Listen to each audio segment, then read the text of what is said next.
La unidad es algo más que material, la unidad es algo espiritual.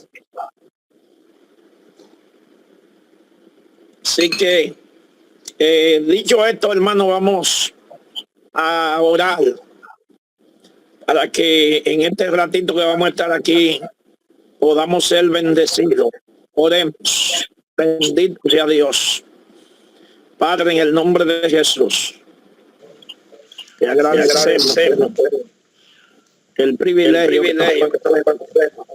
de reunir. Bendice a los pastores, a los líderes, a los obreros, a todos en general. Permite que podamos, Señor amado, ser bendecidos de una manera maravillosa, de una manera especial, porque siempre que las bendiciones vienen del cielo son especiales. Soberano, mira aquellos que no se han reportado, permite, oh Dios, que puedan apresurar sus pasos y estar aquí, Señor, como una señal de unidad, como una señal de que estamos juntos en los propósitos de la evangelización, en el propósito de la misión, en el propósito del crecimiento, en el propósito del avance de tu bendito evangelio. En el nombre de Jesús te lo pedimos y te damos gracias. Amén. Y amén. Pues, como siempre, de entrada, le solicitamos a los pastores si tienen algún punto específico que quieren que toquemos en esta reunión, porque no queremos nunca que se vea la reunión como algo unilateral. Algo unilateral es cuando solamente es de una sola vía, y esto es tan siquiera bilateral, sino que esto es de muchas vías. Entonces, si hay algún punto especial, específico, en cuanto a temas de doctrina, de enseñanza, que queramos que se toque, es el momento para que los pastores levanten la mano y abran su micrófono y puedan hablar. Vamos a darle un minuto para meditar. Buenos días, Dios bendiga, mi querido amado pastor Fernando Ramírez. Amén, amén. Hermana Rosa. Amén, Dios bendiga a todos esos guerreros y guerreras dispuestos a hablar y a orar en la palabra. Me disculpan, te dije ahorita que prendiéramos la cámara, pero es que estoy un poquito ocupada y por eso no la prendo. Pero estamos acá, estamos escuchando. Sí, está bien. Yo decía que prendan la cámara en ocasión, no es para mantenerla encendida, sino para verlo, para ver su rostro. En este momento tenemos un minuto para, si quieren plantear algún punto específico, no haya timidez. Es la hora de nosotros hablar y por qué no, inclusive, si es necesario, hasta debatir algún tema en sano juicio, en humildad, en sencillez. Si alguien tiene algún punto específico, es el momento ahora, antes de nosotros establecer y poner nuestros puntos sobre la mesa. Por lo menos oye. Sí. Perfecto. Mano Miguel de Jesús está ahí. Sí, señor. Pastor, estamos aquí. Ok. No hay mano levantada, nadie tiene nada. No, pastor. Ok. Eso no sabemos si es bueno o mal. Que bendiga hermana Julie Paula, guerrera del Señor. Sí, porque no sé si ustedes podrán recordar que en Hechos capítulo 15 se reunieron todos los apóstoles que eran los líderes de la iglesia primitiva podrán recordar que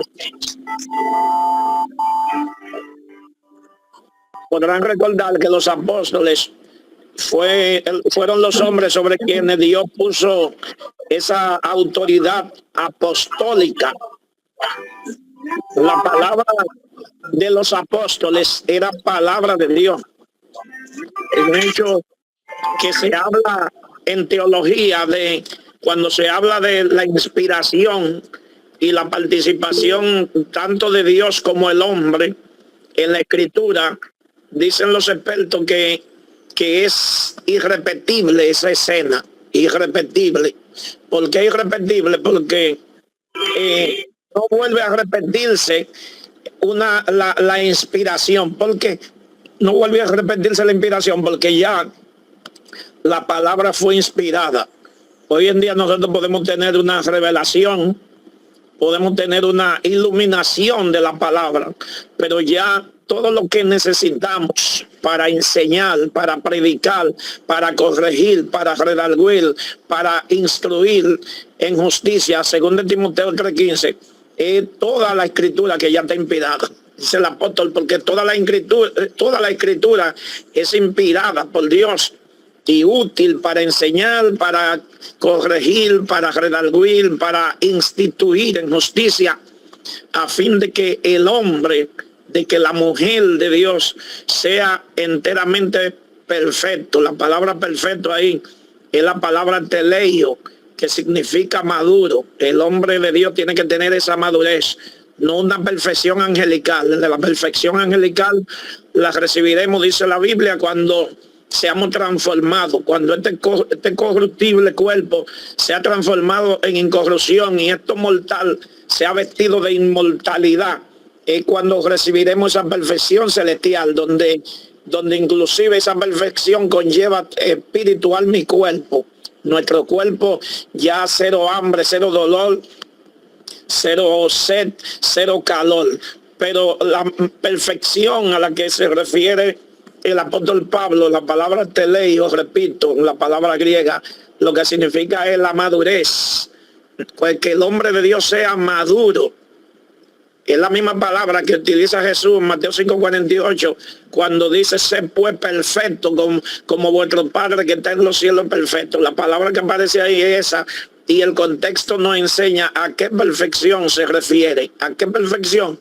A que nosotros obedezcamos la palabra, no a que no fallemos, porque nosotros como seres humanos siempre vamos a fallar. El único que es inmutable y perfecto es Dios. Entonces, para eso es la palabra, y es irrepetible. Cuando los apóstoles se reunieron allá, Hechos capítulo 15, se reunieron para discutir.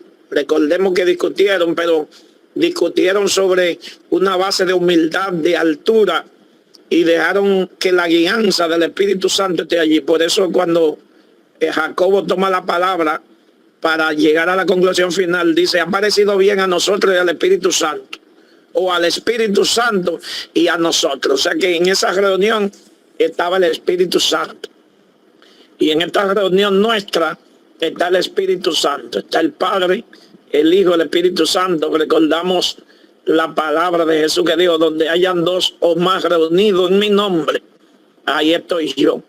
Y una de las cosas que siempre debe caracterizar nuestra reunión es que esté la presencia del Espíritu Santo.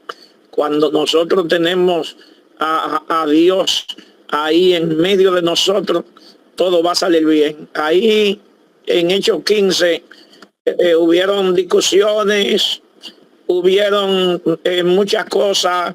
La Biblia recoge el resumen, pero inclusive dentro del mismo resumen que se recoge, se da de notar que los ánimos en algún momento estaban caldeados, porque sabemos que había una confrontación en una posición que tenían los judaizantes y en una posición que tenían los liberales, como el apóstol Pablo. Cuando decimos esta palabra liberal, no nos referimos en cuanto a liberal de lo que nosotros entendemos como liberalismo de doctrina, sino que Pablo era liberal en el sentido de que se había zafado de todas las normas del judío y había entendido claramente que el evangelio no solamente eran para los judíos. Ven que los judíos entendían que el evangelio era de ellos, que todo era de ellos.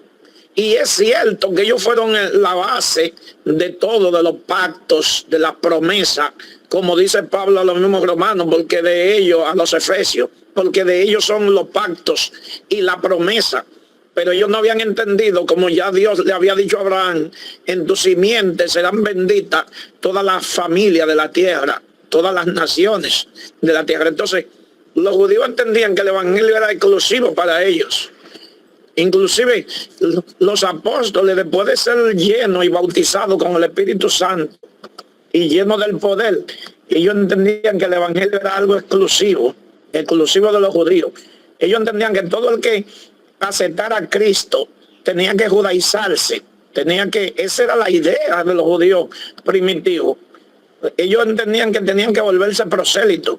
El Espíritu Santo tiene que hacer un trabajo enorme en la conciencia, en revelación, utilizando a los apóstoles que eran la autoridad. Por ejemplo, miren, Pedro, Dios tiene que llevarlo donde Cornelio, pero para Pedro ir donde Cornelio, Pedro tiene primero que recibir una revelación cuando está en la azotea ya de su tocayo Simón, que dice la palabra que le bajó ese lienzo del cielo con animales limpios, impuros.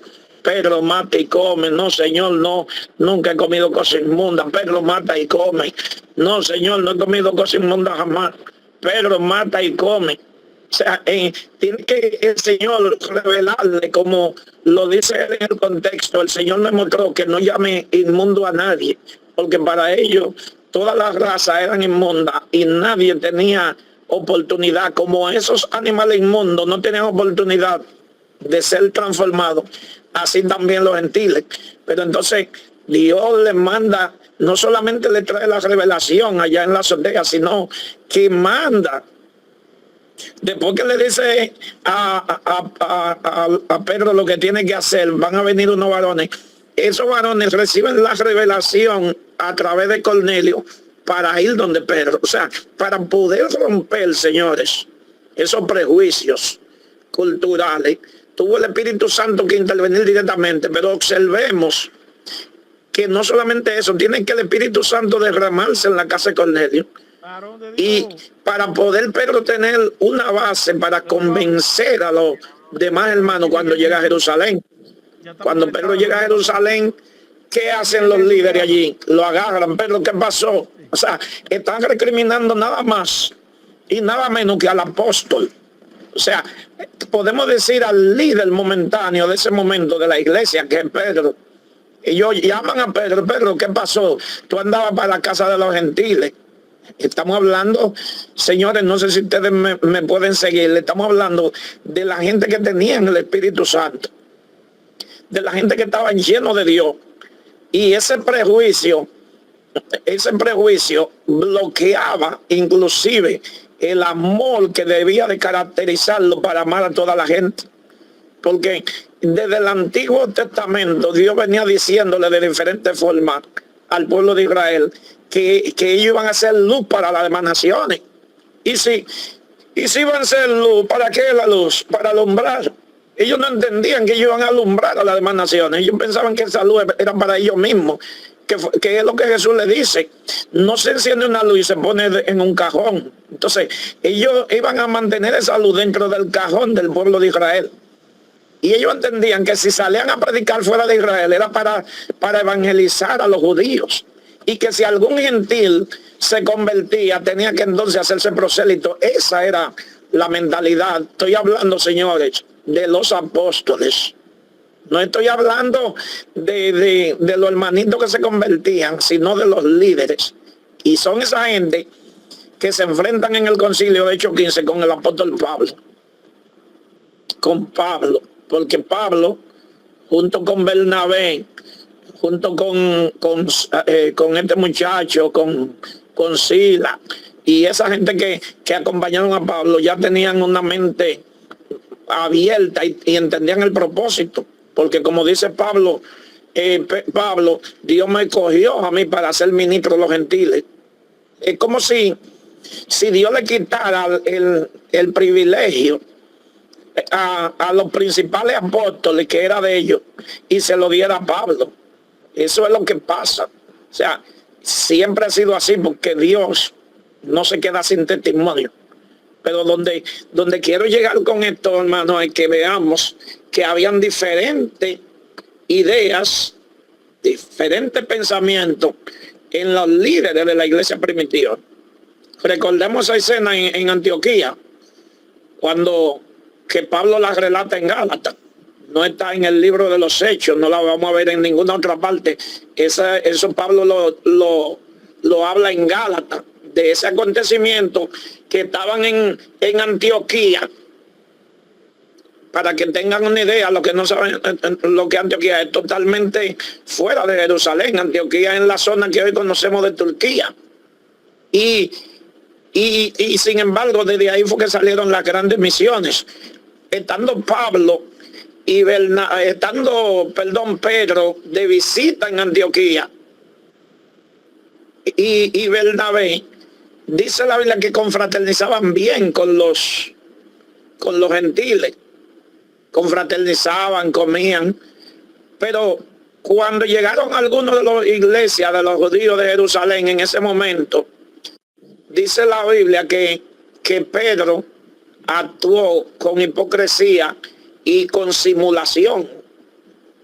Estamos hablando de Pedro, señores, que eso debe de traernos una gran enseñanza. Pedro, el líder de la iglesia, junto con Santiago, el cabecilla de la iglesia de Jerusalén. Sin embargo, ese Pedro, el hombre que había hecho tantos milagros, que le digo al paralítico allá en la puerta de la Hermosa, levántate en el nombre de Jesucristo. Ese Pedro que a través de sus sombras se sanaban los enfermos. Ese Pedro que era algo extraordinario.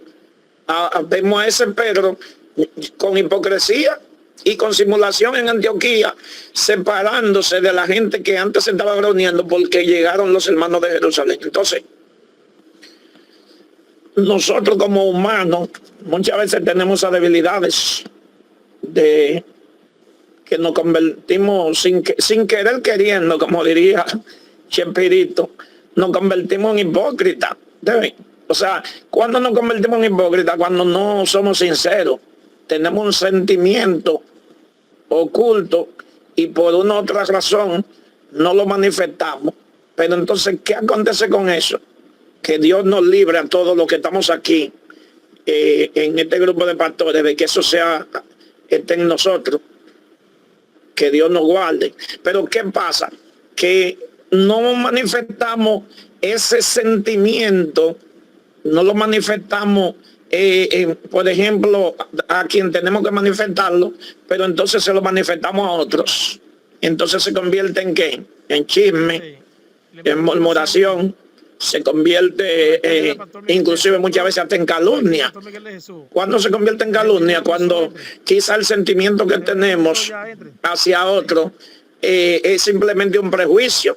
Cuando un prejuicio que solamente está en nosotros y lo creemos una verdad en el otro, entonces acusamos al otro de algo que no es cierto y somos entonces hallados siendo falsos testigos, como dice la Biblia.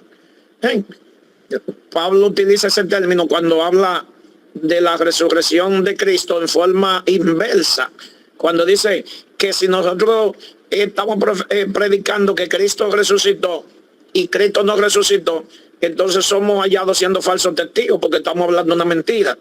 Ahora después ya él vuelve en la regla, pero dice, pero ahora Cristo resucitó y ha sido hecho primicia de los que durmieron. Digo esto para enseñar más o menos lo que es el tipo de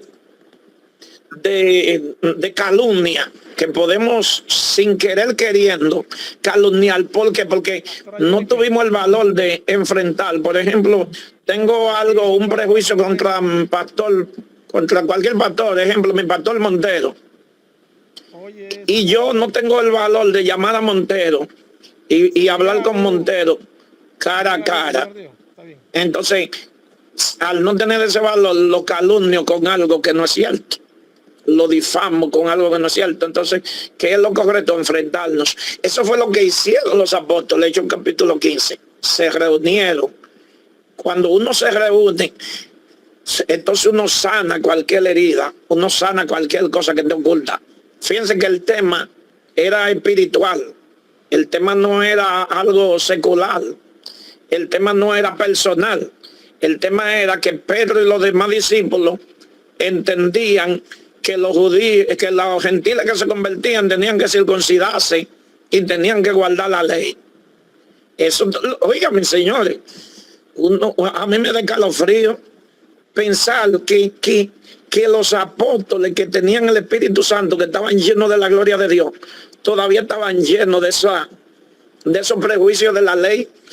No entendían que eran un asunto personal de nación, que era un asunto de ellos, exclusivo.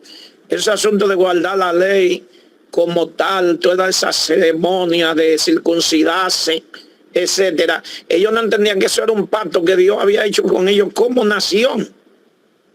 Entonces, estos apóstoles que no eran niñitos ya, eran gente con una experiencia extraordinaria en el ámbito espiritual, en todo el ámbito, en señales, en prodigios, en maravilla. Sin embargo, tienen este problema. Ahora, ¿dónde estuvo lo bueno? Que tuvieron la capacidad de reunirse y hacer un concilio. Hicieron un concilio, lo que se llama el Concilio de Jerusalén. Por cierto, es importante, aquí entre paréntesis, aclarar qué es un concilio. La palabra concilio de la que nosotros utilizamos viene del latín, y la palabra del latín a la vez viene del griego. Son palabras toditas que se parecen mucho porque suenan prácticamente iguales. Concilio, concilium, concilio. ¿Qué es lo que significa esa palabra? Entre paréntesis, como les decía, es importante que nosotros la conozcamos, porque hasta esa palabra ha sido causa de división en mucho. La palabra concilio, porque en Mateo 24 Jesús dice a los discípulos que ellos iban a ser llevados a los concilios. Iban a ser llevados a los concilios y allí entonces lo iban a juzgar. Entonces, en ese contexto es donde el Señor le dice a ellos, cuando se han llevado ante los concilios, no se preocupen por las cosas que van a decir, porque allí el Espíritu Santo le dará la palabra para ustedes defenderse. ¿Qué es un concilio? Entonces, el problema no es el término, la palabra. El problema al final es la causa y el fin de lo que se está haciendo. Me explico. Creo que hay una mano levantada, pero ahorita ya se le dará la participación. Y sí, pero déjenme terminar las ideas y después entramos con Joseph. Síganme, pastores. Dios bendiga. Creo que habemos como 38 pastores conectados. Faltan mucha gente, pero gloria al Señor. Bueno, posiblemente hay más, Miguel, porque hay algunos que están en su celular doble, como vi a Julie y a Sherry, vi a los pastores de La Vega y otros que están conectados de un solo teléfono. Nos gozamos de saber que en todos estamos aquí. Entonces, le decía entre paréntesis, hablando de lo que es concilio, que el problema no es concilio. Nosotros no podemos llamar como nosotros querramos, y si no estamos haciendo la voluntad de Dios, no vamos a ir a ninguna parte. Y es posible que no tengamos nombre, y sin nombre, si estamos haciendo la voluntad de Dios, vamos a llegar a la presencia del Señor. Eso mismo pasa con el asunto del nombre, concilio. La palabra concilio lo que significa es reunión de líderes. ¿Qué estamos nosotros haciendo aquí ahora mismo? Un concilio. Este grupo de hombres y mujeres que estamos aquí reunidos ahora mismo somos un concilio. porque eso es lo que significa la palabra concilio. Claro está que el concilio, cuando se reunía ese grupo de hombres y mujeres como concilio, dice el término, el significado original, que el objetivo de la reunión como concilio eran para llegar a acuerdos. ¿Y para qué nos reunimos nosotros aquí? Para llegar a acuerdos. ¿Qué más dice de un concilio? Que se reunían para establecer normas. ¿Qué hacemos muchas veces nosotros a través de la reunión? Establecemos normas, reglas, doctrina. Estamos reunidos ya. Que también otro término que muchas veces se malinterpreta mal y también da causa a división. La palabra doctrina. La palabra doctrina es una palabra griega que significa enseñanza. Cuando usted dice doctrina, está diciendo enseñanza. Lo que pasa es que lo estamos utilizando en el griego. Cuando los griegos decían doctrina, lo que estaban hablando era de enseñanza. Entonces, el concilio se reúne para establecer enseñanza, para establecer una autoridad. Perdón, parece que alguien abrió el micrófono. El concilio se reunía y se reúne para establecer normas, principios, doctrina. Entonces, el problema no es el nombre, el problema es el tema es el resultado. ¿Cuál es el resultado de ese concilio? Si nosotros nos reunimos como concilio y lo que hacemos es bueno, eso es lo que se aprueba, lo que nosotros hacemos. Entonces, esa era la diferencia entre el concilio de los apóstoles y el concilio, llamémosle, de los judíos, del Sanedrín, que es la misma palabra. Sanedrín es la misma palabra. Cuando se reunía el Sanedrín, ¿qué se estaba reuniendo? El concilio. Entonces, la diferencia es que cuando se reunía el Sanedrín lleno de malicia, ¿qué iba a salir de ese Sanedrín? Malicia. ¿Sabes? Pero si ese Sanedrín se reunía con propósito sano, ¿qué iba a salir de ahí? Cosas sanas. Recordamos la palabra de Jesús en Mateo 23 cuando le dijo a los que lo escuchaban: señores, hagan todo lo que dicen los fariseos, pero no hagan lo que ellos hacen. ¿Qué dice Jesús en ese contexto? Porque todo lo que los fariseos dicen, lo dicen asentados sobre la cátedra de Moisés. Él le estaba diciendo el fundamento de ellos, la base de ellos es la Torá, la base de ellos es la Tanaj, que era la Biblia hebrea, o que es la Biblia hebrea. Él está diciendo, esa es la base, lo que ellos enseñan es bueno. El problema está que ellos dicen pero no hacen. Entonces, el tema está en el resultado, no en una palabra, no en una terminología. Veamos, por ejemplo, las 7 iglesias de Asia Menor. Las 7 iglesias. Dentro de las 7 iglesias, hay una que se llama la iglesia de Sardis, que el Señor le dice, tiene nombre de que vive y está muerto. A la iglesia de la Odisea, el Señor le dice, no eres ni frío ni caliente, sino tibio. Y a cada una de ellas le da sus reprensiones, con excepción de la iglesia de Mirna y Filadelfia. Entonces, sin embargo, ¿qué le dice el Señor a Juan en la introducción? Yo soy el que camina en medio de las 7 iglesias. Yo soy el que se mueve en medio de las 7 iglesias. Pero yo soy el que tiene los 7 pastores en su mano, en su diestra, las 7 estrellas. O sea, tanto el pastor de Sardis, como el pastor de la Odisea, como el pastor de Pérgamo, como de Tiatira, todos esos pastores estaban en la mano del Señor, todos. El que tenía nombre de que vivía y estaba muerto. El de la Odisea, que no era ni frío ni caliente, estaba en la mano del Señor. Y el Señor le dice a Juan, yo camino en medio de las 7 iglesias. O sea, yo me muevo en medio de la iglesia de la Odisea. Yo me muevo en medio de la iglesia de Sardis. Yo me muevo en medio de la iglesia de Pérgamo. Yo me muevo en medio de la iglesia de Éfeso. En otras palabras, yo no solamente me muevo en la iglesia de Mirna y en la iglesia de Filadelfia. que son tipos de la iglesia perfecta. El Señor se movía en las 7 iglesias con todos sus defectos, con todos sus errores, porque ¿cuál era el propósito del Señor moverse en medio de ella? Llevarle la palabra y llamarla al arrepentimiento. Pero volviendo a Hechos capítulo 15 y cerrando el paréntesis, creo que me entendieron, ¿no? Del tema concilio. Podemos llamarnos concilio, no hay ningún problema. Nosotros somos el movimiento misionero esperando a Cristo. Del término concilio, lo que significa es que dentro de este movimiento habemos un grupo de hombres y mujeres y líderes.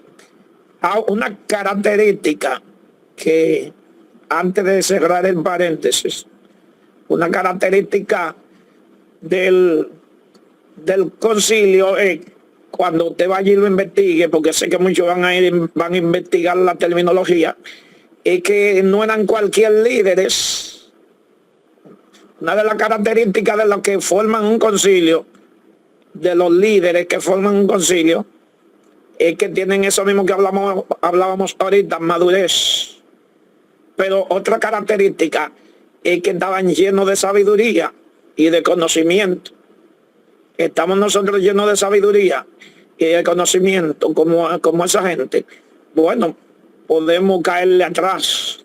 Podemos caerle atrás. Podemos ser imitadores del conocimiento. ¿Es malo el conocimiento? No.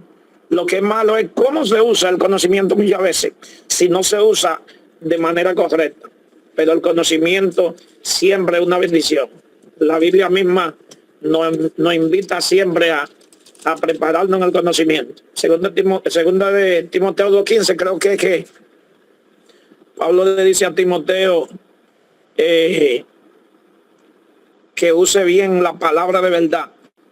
¿Y cómo podemos usar bien la palabra de verdad si no nos preparamos el conocimiento?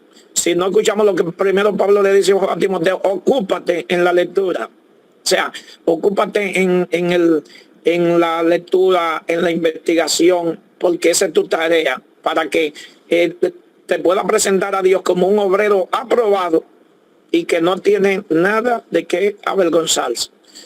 Cierro el paréntesis, seguiremos ahí en Hechos 15 con el concilio, pero vamos, Miguel, a darle la parte al hermano Joseph, y si hay alguna otra mano levantada. Adelante, mi hermano Pastor Joseph. Y también Pastor Ernesto después de Joseph. Sí, Dios bendiga. Lo que quería en sí, que Ernesto ha levantado la mano, literalmente, que quería hablar, era eso lo que quería decir. Es bueno señalarle a todos los pastores, perdón, antes del texto entrar, es bueno señalarle a los pastores que no tienen que levantar la mano por cámara. Hay ¿cómo le llaman? Mocking. ¿Cómo es? Hay una opción donde usted abre ¿cómo que le llaman a eso, Miguel? Ahí tiene una opción, tiene una manito así levantada. La moción, donde está esa moción, usted le da a la manito levantada y se queda ahí, y ya sabe, va a estar en el turno correspondiente. En los 3 puntitos, en los 4 puntitos es que lo tienen que buscar. Dios bendiga a todos. Amén, mi hermano Bulgo. Ok, así mismo en mocking, ¿qué se llama? Tenemos al pastor Ernesto y tenemos al pastor Juan Montero, su eminencia. Ok, escuchemos al pastor Ernesto. Amén, amén. Dios bendiga a los santos ministros del Señor en esta mañana. Hermano Miguel de Jesús. Amén, amado. Sí, estaba levantando la mano desde el principio, cuando usted dijo que daba 1 minuto para la opción, pero parece que no dieron mi mano. Es para que cuando agotemos el tema que está en curso, a ver si podíamos hablar acerca del diezmo, si podíamos, ¿verdad?, considerar el punto, ya que nunca ha dejado de ser, ¿verdad?, el punto neurálgico para muchos, pero creo que sería de gran bendición para todos nosotros. Amén. Y así mismo es.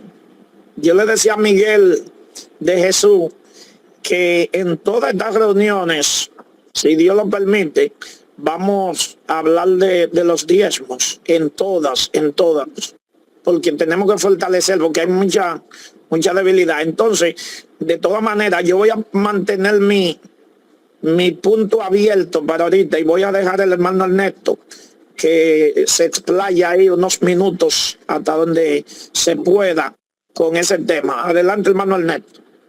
Amén, amén. Gracias, ministro.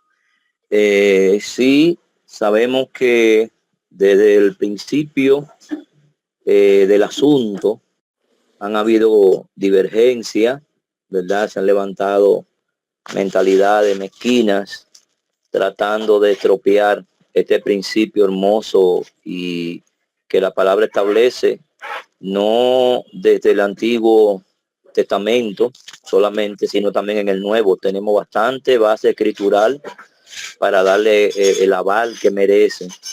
Este punto es determinante para la bendición, amén, tanto personal como de la obra, porque es la vía a través de la cual el Señor ha establecido que podamos ser bendecidos y de igual manera también protegidos de manera financiera, porque la palabra es clara, es precisa, tocante al tema. O sea que nadie puede aludir de ignorancia, porque tenemos la palabra, como dice Pedro, la palabra profética más segura, a la cual hacemos bien en estar atentos.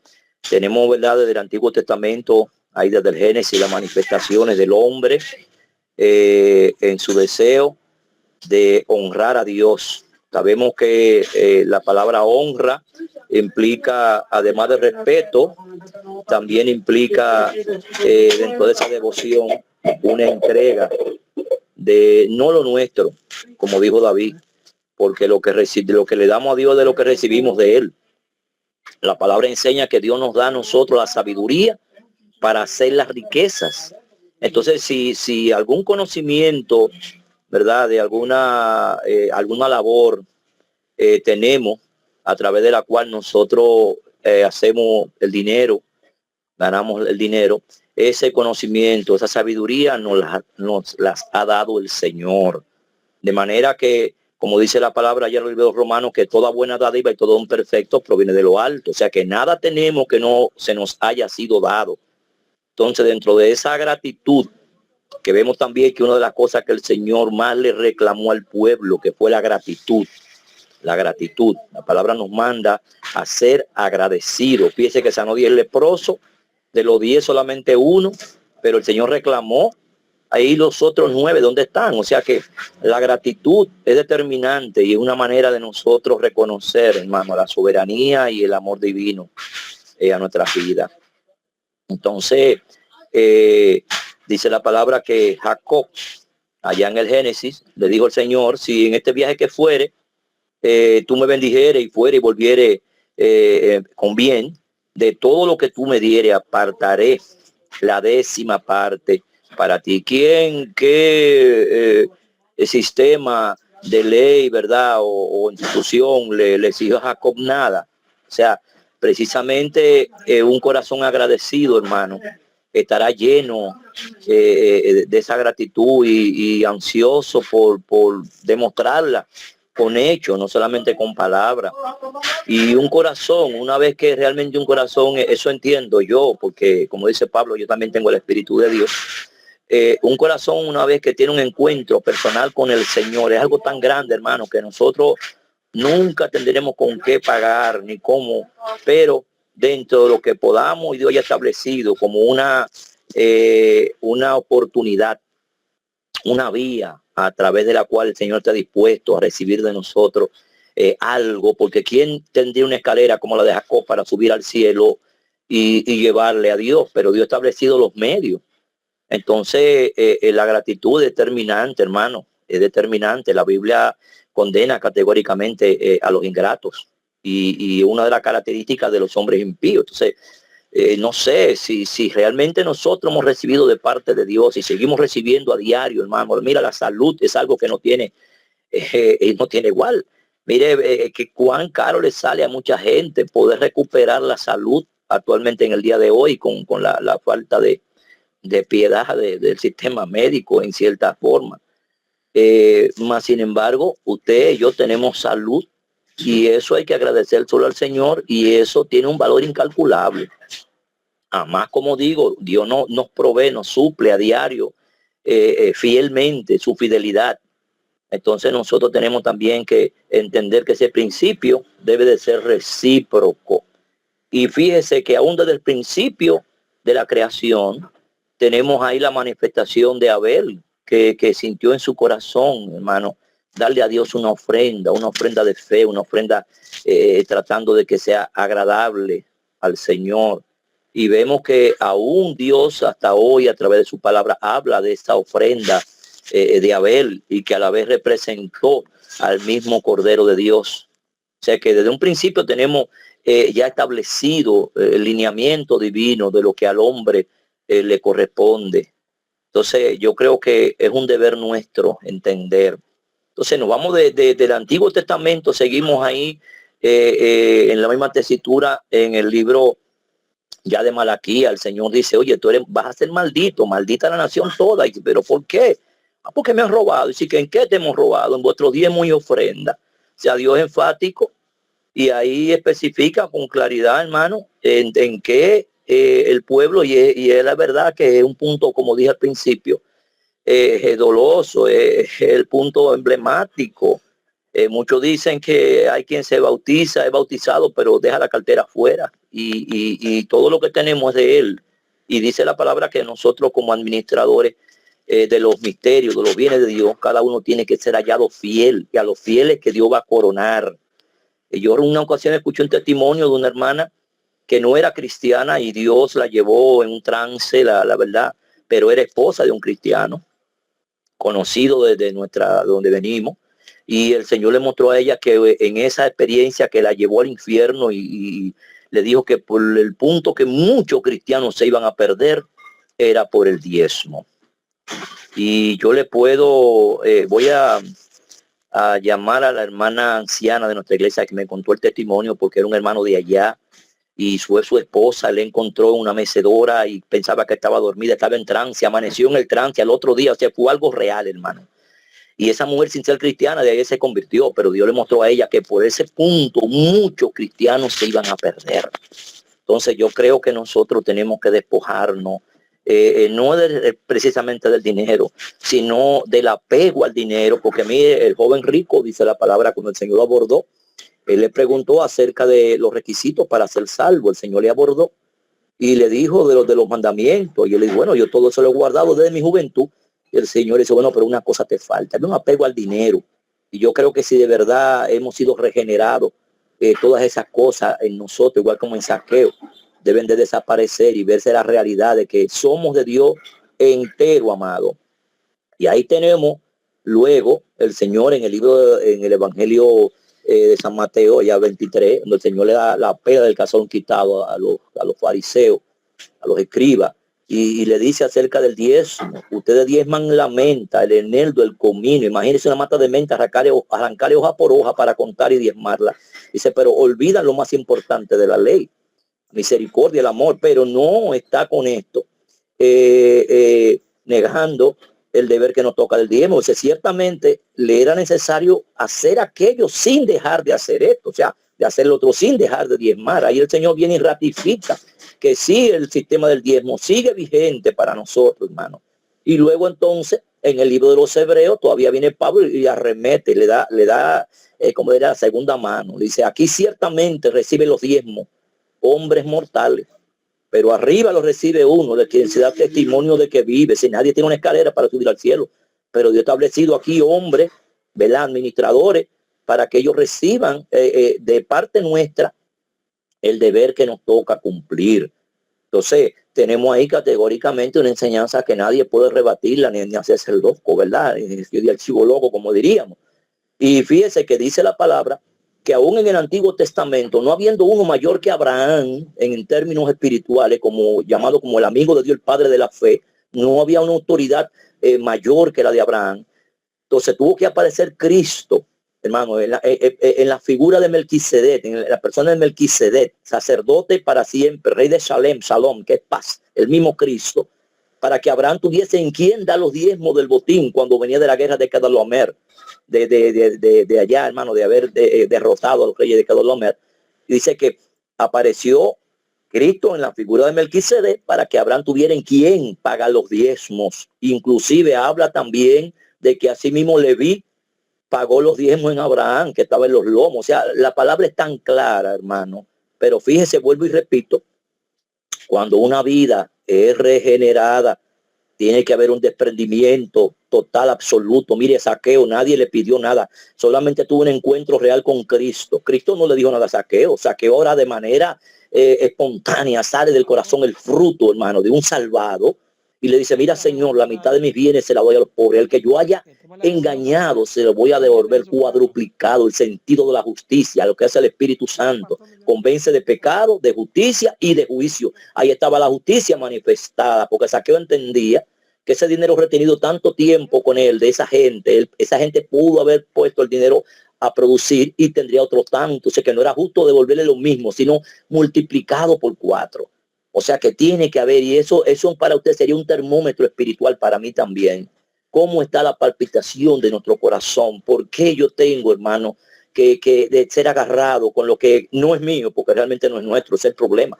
Creemos, esto es mío, no. Somos administradores de lo que Dios ha puesto en nuestras manos y vamos a dar cuenta por eso. Entonces, y además, se le abre un portal legal a la tiniebla para que la miseria entre. La Biblia habla ya, volvemos allá a Malaquía, reprenderé por vosotros al saltón, al revoltón, a la oruga, al gusano que te come la raíz de la mata de la yuca cuando crees que vas a cosechar lo que, enviaré la lluvia temprana, la tardía. O sea, si nosotros no somos fieles, se nos van a cerrar los cielos, se nos van a poner de bronce, hermano. Y además también sepamos algo, que todo lo que el hombre siembra, eso va a cosechar. Usted sembró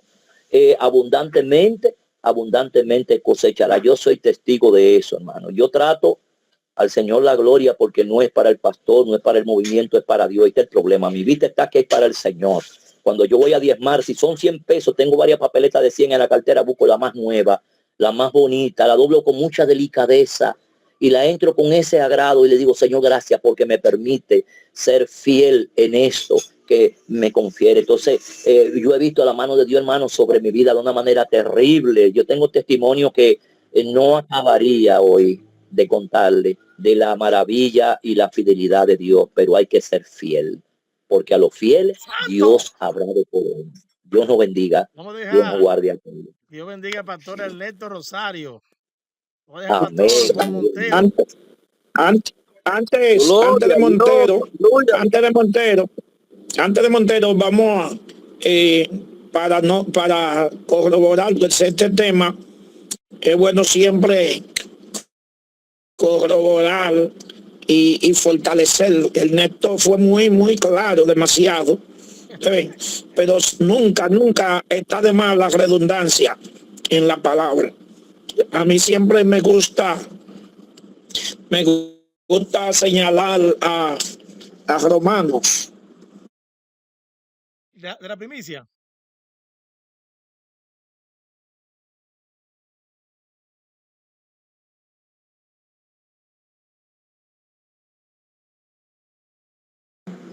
Pastor, el micrófono se apagó. Se le apagó el micrófono, pastor. No, él salió de la llamada. Entonces lo que trae el pastor Juan Montero es lo que trae el pastor Fernando. Dios bendiga, amados hermanos. Dios bendiga al pastor Ernesto. Sí, se me fue la señal, entonces entra, hermano.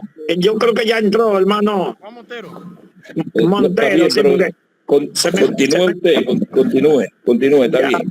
Fue que se me fue la señal aquí. Entonces, Pastor Fernando. Sí.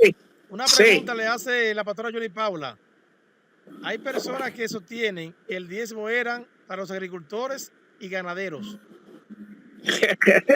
Eso es risible. Eso no tiene ninguna solidez bíblica, ninguna. El primero, ¿quién es el primero que la Biblia señala que dio los diezmos? Abraham, allá en Génesis, Génesis 14, cuando regresó de la victoria que mencionaba Ernesto, de Kedorlaomer y todos esos reyes que derrotó Abraham. ¿Qué fue lo que Abraham cogió ahí? Era agricultura, era trigo. La Biblia dice que fue de todo lo despojos, de todo, le dio los diezmos de todo lo que había ahí. Ahí había dinero, ahí había camello, ahí había de todo lo que llevaban esos reyes. Y Abraham le dio los diezmos ¿a quién? A Melquisedec.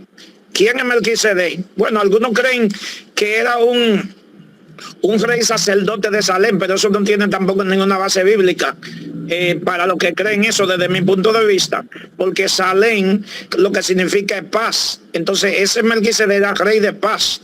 Y Salem, que más tarde David funda allá en Hebrón a Jerusalén. ¿Qué significa la palabra Jerusalén? Es la palabra hebrea Jerusalén, que significa ciudad de paz. ¿A quién conquistó David a Jerusalén antes de ser Jerusalén? A los jebuseos. ¿Quiénes eran los jebuseos?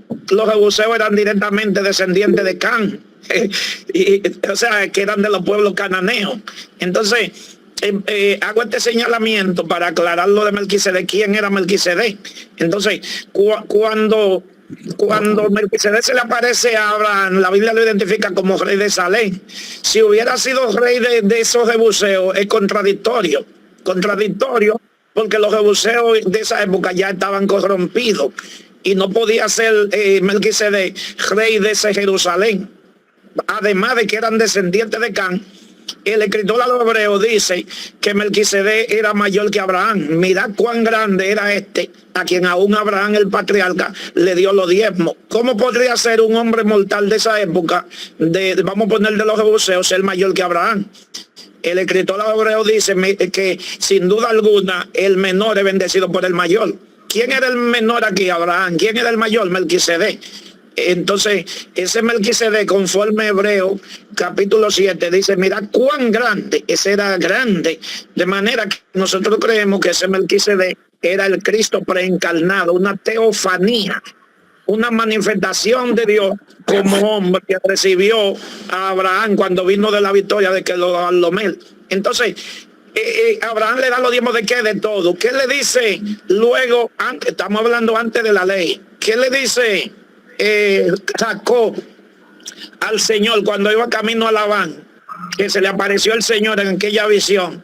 Le dice Señor, si tú vas delante de mí, me llevas y me traes bendición, yo te voy a dar los diezmos de la cosecha, o te voy a dar los diezmos del grano, del trigo. Fue así que le dijo, de todo lo que me diere el diezmo apartaré para ti. Fíjese que no estamos hablando ni de ley.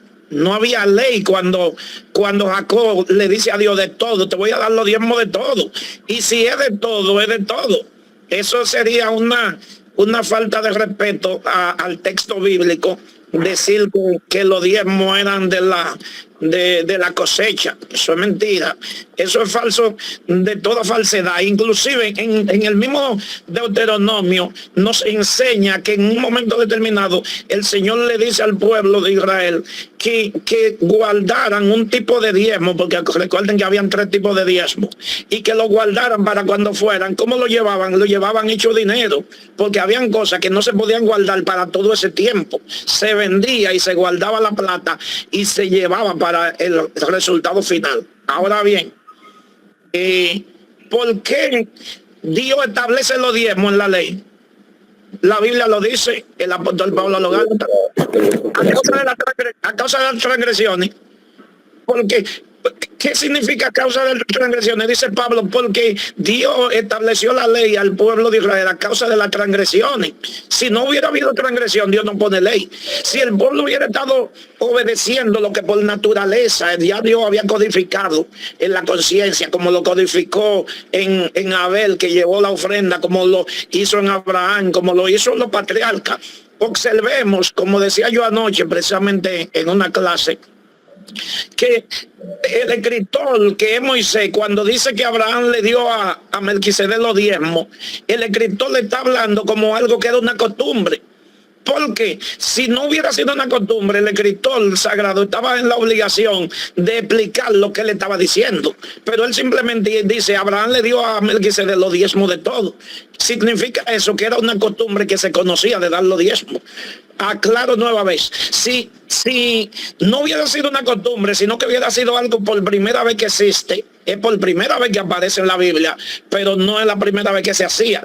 Entonces, es evidente que si hubiera sido la primera vez, el escritor sagrado tiene que decir, miren, eso que hizo Abraham de los diezmos fue que él sacó una 10ª parte y lo consagró como sagrado y se lo entregó al sacerdote rey Melquisedec, pero no, dice, Abraham le dio los diezmos. Entonces, el pueblo dejó la costumbre de darle a Dios. Entonces Dios tiene que establecérselo como ley. Ah, no me quieren dar por la buena, pues me van a tener que dar por la mala. Se lo voy a establecer como una ley. Es penoso que algo que debe ser natural de nosotros dar para Dios, de dar para la obra de Dios, de dar para el empuje de Dios, tengan entonces que imponérnoslo. Tú no das, pues, obligado, tiene que darlo. Si no lo da, va a estar en disciplina. Si no lo da, va a estar en desobediencia. Si no lo da, va a estar castigado. Si no lo da, está bajo maldición. Es que el darle a Dios los diezmos, el darle a Dios la ofrenda, es algo que debe fluir de nosotros como algo natural. ¿Qué dice? Que es donde yo quería citar en Romanos 11, creo que Romanos 11, 16, ¿verdad? Sí, Romanos 11, 16 al 18. ¿Qué dice el apóstol Pablo en el Nuevo Testamento? Ya el Neto citó ahorita a Hebreos capítulo 7, para los que dicen que los diezmos eran de la ley. Lo que dicen que los diezmos de la ley es porque no son leales, son malagradecidos a Dios y no quieren darle a Dios. Y no saben, como decía el Neto, que eso es lo que abren portales, puertas, por donde entra la maldición, por donde entra el devorador, por donde entra la sequía, por donde entran las alimañas, el revoltón, el saltón, para comerse todo lo nuestro. Entonces, ¿qué dice la Biblia? El apóstol Pablo, ¿qué le dice a los romanos? Después de la ley, en la gracia. El apóstol Pablo dice, señores, recuerden que las primicias son santas. Romanos 11, 16. Las primicias son santas. Le está diciendo el apóstol Pablo a los romanos que no eran gentiles. Pablo le está escribiendo a los romanos que no eran judíos, que eran gentiles. ¿Y qué dice el apóstol Pablo? Señores, las primicias son santas. Lo que ustedes le están dando a Dios, la primicia que ustedes sacan para Dios, son santas. Característica número 1 de lo que le damos a Dios, que tiene que ser la primicia, lo primero de nuestro fruto, lo primero de nuestra cosecha. Darle a Dios, dice la Biblia, la primicia de todo tu fruto y serán llenos con abundancia. Entonces, el término fruto, cojámoslo como algo siempre simbólico, porque la Biblia lo muestra muchísimas veces. ¿Cuál es el fruto de tu trabajo? El dinero que te gana. ¿Cuál es el fruto del negocio que tú tienes? El dinero que te gana, ese es el fruto. Es como el fruto de tu vida. ¿Cuál es el fruto de tu vida? Nosotros ni damos trigo, ni damos china, ni damos naranja de nuestra vida. El fruto de nuestra vida es amor, gozo, paz, paciencia, benignidad, verdad, fe, mansedumbre, templanza. Eso es el fruto. Es una palabra simbólica, una figura. Entonces, Pablo dice que la primicia que nosotros damos son que santa. Lo primero que tenemos que tener en mente es que lo que damos para Dios lo estamos santificando. Qué privilegio que nosotros podamos santificar nuestro dinero para Dios. Qué privilegio que nosotros podamos santificar nuestro fruto para Dios. Entonces, ¿qué dice Pablo? Que si las primicias son santas, lo que queda también es santo. En otras palabras, nosotros tenemos la autoridad, señores, de santificar nuestra finanza. ¿Cómo santificamos nuestra finanza? Romanos 11, 16. Sacando la primicia, sacando nuestro diezmo, sacando nuestra ofrenda. Si las primicias son santas, ¿qué pasa con lo que nos reta? La masa retante también lo es. Oigan, yo no estoy diciendo algo que yo me lo inventé. Romanos 11, 16 dice Pablo, porque si las primicias son santas, también lo es la masa retante. Y si la raíz es santa, también lo es la masa. ¿Cuál es la raíz del asunto? Que la Biblia dice que honremos a Dios con nuestra primicia. Honrad al Señor con tus bienes. Alaba. O sea, con tus bienes. Honrad a Dios con tus bienes. La Biblia en ningún momento dice honra a Dios nada más con el trigo. Es cierto que se diezmaba el trigo, es cierto que se diezmaba la cebada, es cierto que se diezmaba el aceite, es cierto todo eso, pero la Biblia no dice que honre a Dios con eso, dice con tus bienes. Honra a Jehová con tus bienes y con lo primero de todos tus frutos, y serán llenos tus graneros con abundancia, y tus lagares rebosarán de mosto. Entonces Romanos 11:16 dice que nosotros tenemos la autoridad y el poder para santificar las cosas de nosotros. ¿Cuándo mis finanzas van a ser santas? Cuando yo saque los diezmos. Pero eso no lo digo yo, eso lo dice la Biblia.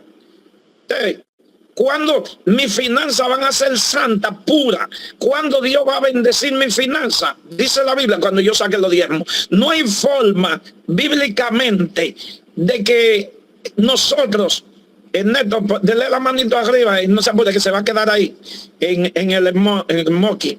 Entonces, no hay forma, señores, de que nuestras finanzas sean santas si no sacamos los diezmos. Lo que hay, como digo Ernesto ahorita, lo que hay es maldición. Maldito soy con maldición. Hay que sacar los diezmos. Malaquías 3 dice, maldito soy con maldición porque me habéis robado. Entonces, no hay una forma de que nuestras finanzas sean santas y benditas si nosotros no sacamos los diezmos.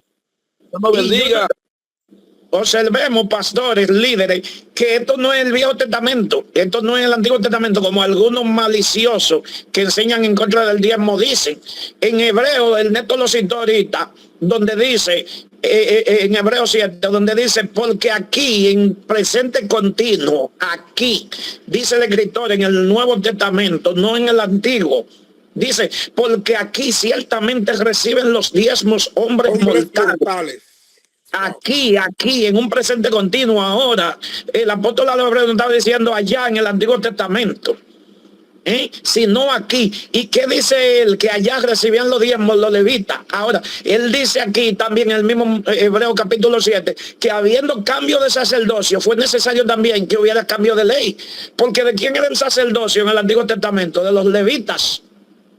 Específicamente lo de la línea de Aarón, pero en el Nuevo Testamento, ¿de quién es el sacerdocio ahora? De Melquisedec. Pero este Melquisedec estaba prefigurado desde antes de la ley.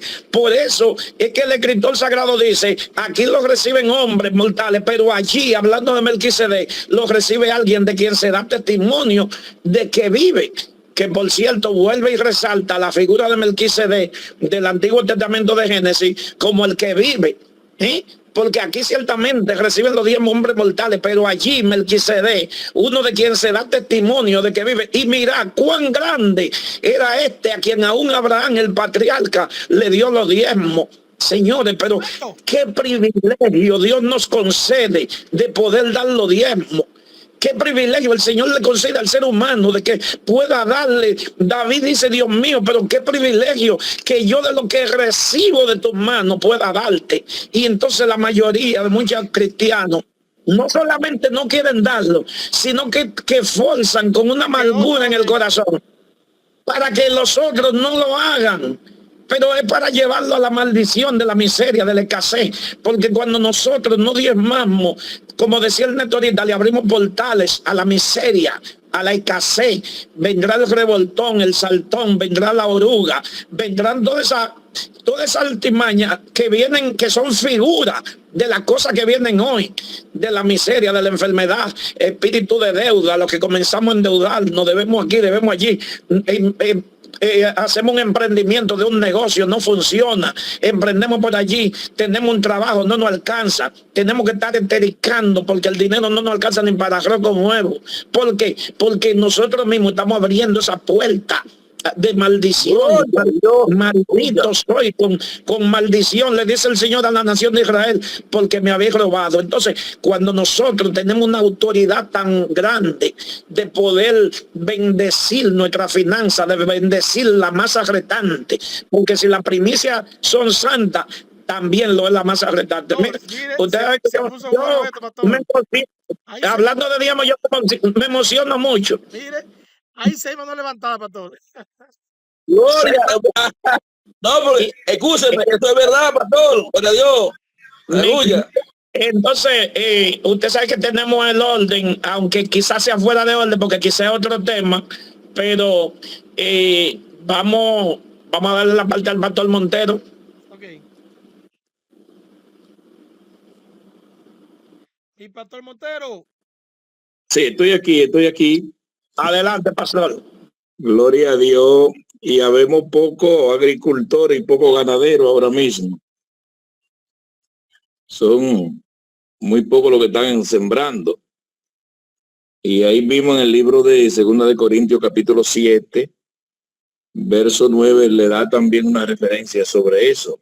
El apóstol Pablo hablando que cada uno dé como propuso en su corazón, no con tristeza ni por necesidad, porque Dios ama al dador alegre.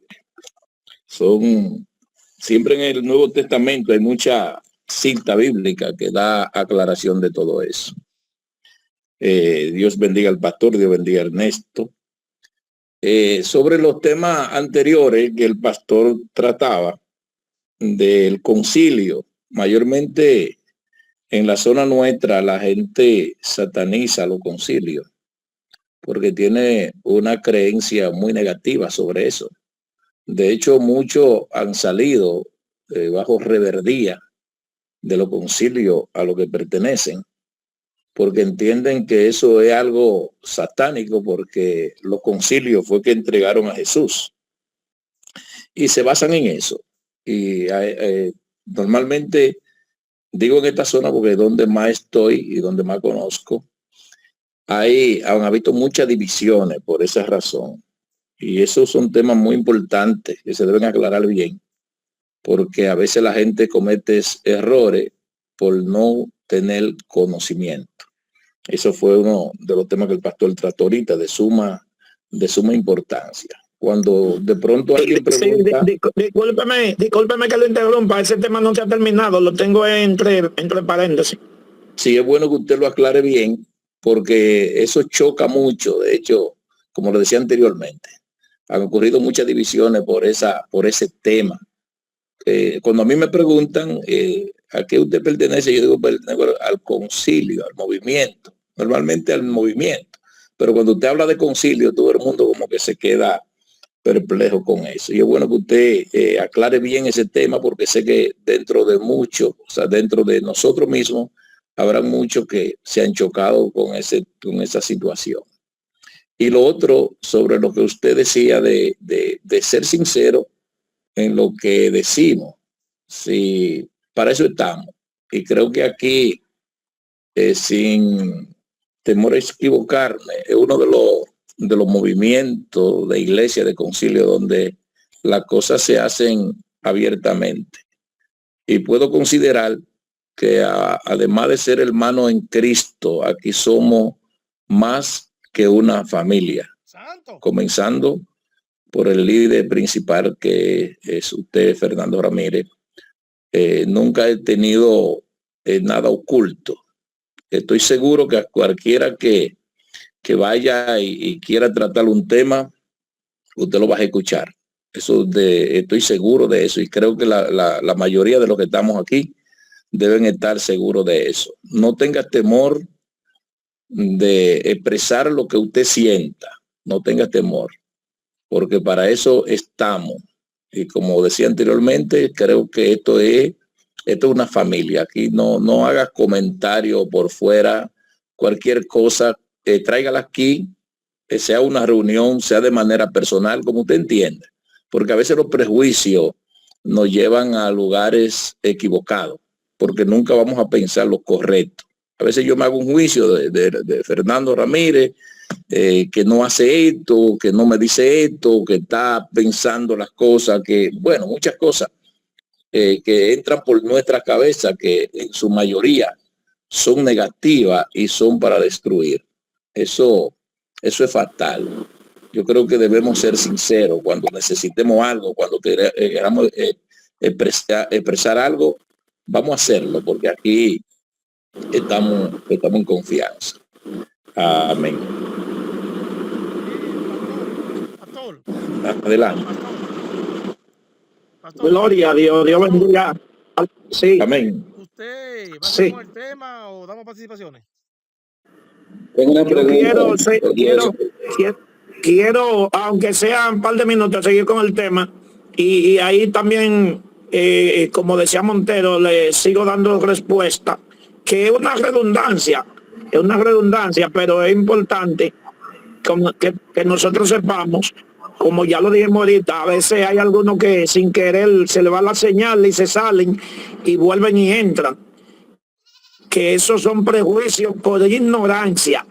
Recordemos lo que dijo alguien, un gran filósofo de la antigüedad, muy conocido, Sócrates, que dijo que la ignorancia es madre de todos los vicios, incluyendo la vagancia. Entonces, la ignorancia es atrevida, dijo alguien. Cuando la gente es ignorante de un tema, habla muchísima tontería y no sabe que está hablando tontería. No sabe tontería. Entonces, eso pasa con la ignorancia. Pastores, todos los aquí presentes, yo les invito de mi parte una sugerencia. Siempre tenemos el diccionario en la mano, porque ya usted tiene el celular en la mano, nada más tiene que ir a Google y preguntarle a Google cualquier palabra que de una vez le da el significado y la interpretación correcta. Y más ahora que Google tiene lo que se llama la IA. La IA le rebusca la respuesta y le hace una nomenclatura de lo que siempre son las respuestas correctas con relación a la terminología. Cuando usted oiga un término, primero vaya a investigar qué significa antes de juzgar, porque es lo que decíamos ahorita, el término concilio. ¿Por qué la gente lo juzga? Lo juzga mal porque en Mateo 24 habla del concilio, pero habla del concilio que iba a perseguir a la iglesia. Entonces, la Iglesia Católica, ¿cuántos concilios ha hecho la Iglesia Católica desde su fundación hasta ahora? Cientos de concilios. Pero a qué ellos le llaman concilio, a esa reunión que ellos hacen en el Vaticano, donde se reúnen todos los cardenales de todos los países del mundo para ellos tratar temas. Eso es lo que ellos le llaman concilio. Ahora, en el ámbito de nosotros, ya le llamamos concilio. Se le llaman concilios desde cientos de años a reuniones de grupos de iglesia que conforman un grupo específico de una rama.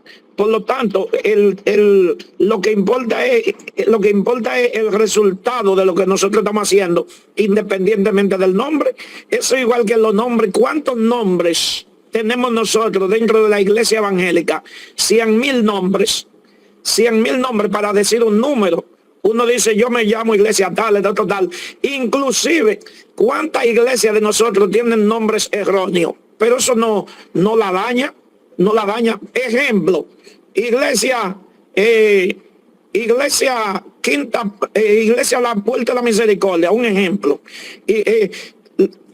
¿Cuál es la mentalidad de la gente cuando pone un nombre? Una causa, pero muchas veces la causa es escogida por error en cuanto al nombre.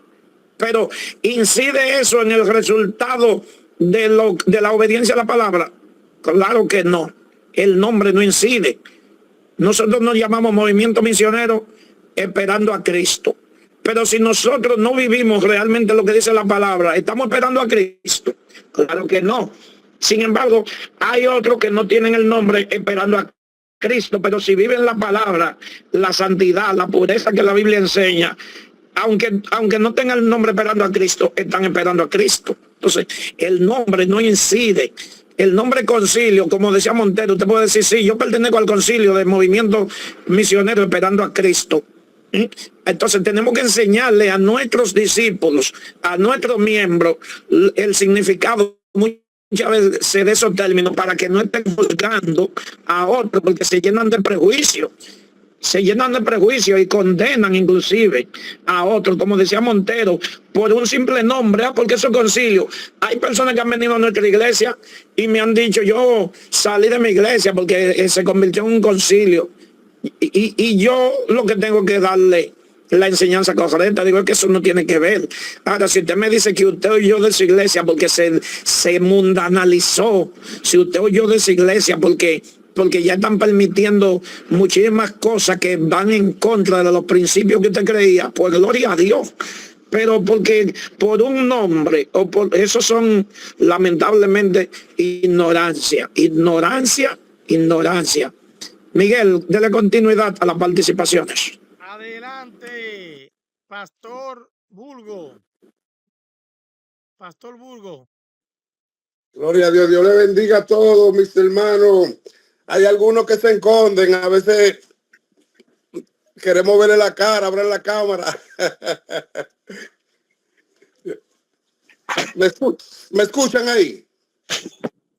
Estamos aquí, Dios bendiga, amado. Oye, eso, papá. Dios me le bendiga a todos, Dios me le bendiga. Amén, mi amor. Dios bendiga, hermano Burgo. Sí, la Biblia es clara, como todos sabemos y conocemos el texto de memoria,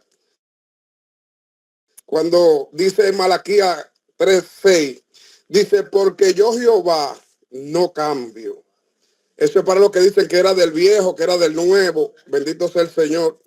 Porque yo Jehová no cambio. Por estos hijos de Jacob no habéis sido consumidos. Desde los días de nuestros padres perdón, que no veo bien aquí. Desde los días de vuestros padres, aleluya. Desde los días de vuestros padres os habéis apartado de mis leyes y no las guardasteis. Volveos a mí y yo me volveré a vosotros, ha dicho Jehová de los ejércitos. Mas dijisteis, ¿en qué hemos de volveros? ¿Robará el hombre a Dios? Pues vosotros todos me habéis robado. Y dijisteis, ¿en qué hemos robado? En vuestro diezmo y vuestra ofrenda. Dice el 9, maldito maldición, porque vosotros, las naciones todas, me habéis robado. Traed los diezmos al alfolí y haya alimento en mi casa. Y probadme ahora en esto, dice Jehová de los ejércitos, si no os abriré la ventana de los cielos y derramaré sobre vosotros bendición hasta que sobreabunde. Aleluya, bendito sea el Señor. Maldito, oye eso, Dios mío. Maldito soy con maldición. Eso se oye fuerte, pero eso no es de la boca de un hombre que sale, eso es de la boca de Jehová. El pastor ahorita decía que por eso muchos andan en miseria, andan que para todo tienen que hacer lío, que deben por aquí, que deben por allí, que todo es una dificultad en el ámbito económico. Bendito sea el Señor. Mire, eso es tan fuerte, que el enemigo siempre va a querer tirar. El enemigo siempre va a querer tirar. La Biblia dice, cuando el Señor habla de los diezmos y la ofrenda, habla de nuestra primicia. Pero el enemigo siempre va a luchar para que nosotros no saquemos la primicia, sino que tratemos de sacar de lo que nos sobra. Y ahí ya hay un problema, porque el Señor conoce las intenciones de la mente y de los corazones. Cuando la Biblia habla de reprender al devorador, ¿se está yendo la señal? ¿Se escucha ahí? Sí, se escucha. Se está escuchando bien. Se está escuchando bien. Ok, cuando la Biblia habla de reprender al devorador, esa palabra es clara. Es que la Biblia habla acerca del devorador, que él vino a tres cosas. Él vino a robar, él vino a matar y él vino a destruir. ¿Qué vino a robar? A robarse todo lo que verdad el Señor ha declarado para nosotros. ¿Qué vino él a destruir? Nuestra paz, nuestra tranquilidad, nuestra comunión con Dios. Todo eso es lo que él quiere romper. Ahora, cuando nosotros por causa de debilidades que puedan venir a nuestra vida nos descuidamos en ese ámbito, las retribuciones que vienen son notorias, eso no falla. Eso no falla. Y muchos se dan engañar y dicen, pero es que Dios no necesita mi dinero. No, es que no es Dios. La Biblia dice aquí, claro, y haya alimento en mi casa. y haya alimento en mi casa. Nosotros Sí. tenemos el gran privilegio, dándole la gloria a Dios, dándole primeramente la gloria a Dios, y luego, porque también como podemos decir una cosa, podemos decir la otra. Tenemos el gran privilegio de que pertenecemos a un movimiento donde sabemos a dónde van los fondos que usted puede entregar. Y no eso, es que nos dan, los números nos dan. Los números no dan a favor de vuestras ofrendas, sino a favor de por lo menos de los dirigentes. Ahí es que dan los números, en ese sentido, porque usted puede dar, vamos a suponerte, 15,000, 10,000 pesos, pero eso no es competente a lo que verdaderamente se está haciendo. Eso no cuadra. Cuando usted lo tira en balance, eso no cuadra. No alcanza. Mi cuñado que está aquí escuchando el tema, estábamos hablando, él me puso algo y yo le decía que a veces hay personas que pueden dar 3,000 pesos de diezmo y a veces se le presenta un problema de 30,000 y muchas veces se les resuelve de manera, de manera silente. Y cuando tú calculas esos 30,000, tú das los diezmos del año y no llegan a lo que te están, por lo menos con los que te están ayudando, no llegan. No llegan. Es verdad. Aquí todo el mundo se queda corto. ¿Te entiendes? Entonces nosotros tenemos que darle gloria a Dios que tenemos el privilegio de que tenemos en nuestra mano un terreno fértil. Porque como podemos decir esto, también podemos decir que hay muchas personas que supuestamente tienen razón a decir, yo no doy mi dinero en la iglesia, yo no doy mi diezmo porque los pastores se los roban. No, los pastores no se los roban. Es posible que aparezcan algunos que dicen ser pastores que sustraigan el dinero de los diezmos, porque nosotros sabemos que eso lo hay por ahí, ¿me entiendes? Pero este no es nuestro caso. En otro orden, cuando nosotros nos desorganizamos los diezmos y la ofrenda, nosotros vemos que todas las cosas comienzan a retroceder. Cuando nosotros nos descuidamos los diezmos y las ofrendas, la gasolina de nuestros carros nos dura menos. Los zapatos se rompen más rápido. Los niños te enferman. Las ropas, todo, el devorador. Y el enemigo cuando ve que uno viola ese principio, yo diría que será que él le mete la mano en los bolsillos a la gente. Y cuando usted echa 100 pesos, él lo está esperando ahí para agarrarlo y volverlo polvo, así como agarrar un puño de harina y hacerlo así. Y usted dice, ven acá, ¿pero y por qué? ¿Y por qué? ¿Pero y por qué? ¿Por qué? No, es que hay un principio violado. Es que el Señor dijo, yo lo voy a reprender por ustedes, si ustedes cumplen con ese mandamiento. Aquí dice, en el 6, porque yo Jehová no cambio, por estos hijos de Jacob no habéis sido consumidos. Y dice en el 9, maldito soy con maldición, porque vosotros, las naciones todas, me habéis robado. O sea que de manera directa, cuando nosotros nos dejamos engañar en esa área, le estamos robando a Dios. Y el que le roba a Dios nada más se busca problemas, porque le está robando al dueño del oro, de la plata. Él dijo, él dice en el libro de los Salmos, de Jehová es la tierra, su plenitud, el mundo y lo que en él habita. Entonces, cuando uno se la jala con el dueño de todo, entonces nosotros estamos siendo tontos. ¿Te entienden? Así que él, al que no da los diezmos, le mete la mano en los bolsillos y todo lo que usted echa ahí son de él. Y lo perdió. Dios le bendiga y Dios le guarde. Yo tengo una pregunta. Voy yo ahora. Sí, mi pastor Jason, antes de usted, vamos a dar participación a Alberto. Y denle la manito. Denle la manito. ¿Quién es que va por fin? Sí, Yo. pastor Joseph Pichardo. Amén. Dios le bendiga a todos. Muy interesante su intervención o participación, muy edificante. Yo quiero hacerle con respecto, tenía otras preguntas, pero ya como vamos lejos de esos temas, voy a hacer la pregunta con respecto al diezmo. Y una pregunta que le voy a hacer también, porque vi a alguien que escribió una pregunta por el chat, y voy a hacer esa pregunta que nos sirve de bendición para todos. La primera pregunta es decir, el diezmo se debe hacer, o sea, después que la persona No es que uno no lo hace, pero es para que aclaren esa pequeña duda. El diezmo se debe hacer antes de las deducciones de los impuestos o después de la deducción de los impuestos. Eso es una pregunta. Bueno, La otra pregunta, la hago por ahí. usted tiene un neto, un solo bruto. Neto o usted bruto. tiene un solo bruto y un solo neto. Por ejemplo, usted Sí. gana 50,000 pesos, a eso le deducen renta y le deducen AFP y ARS. Y recibe, por ejemplo, 45. Usted puede diezmar los 45 del neto. Igualmente, No, Miguel. Miguel, sí. no. Recuerde que la AFP es un ahorro que usted tiene. Entonces usted tiene que diezmarlo, porque eso es un ahorro.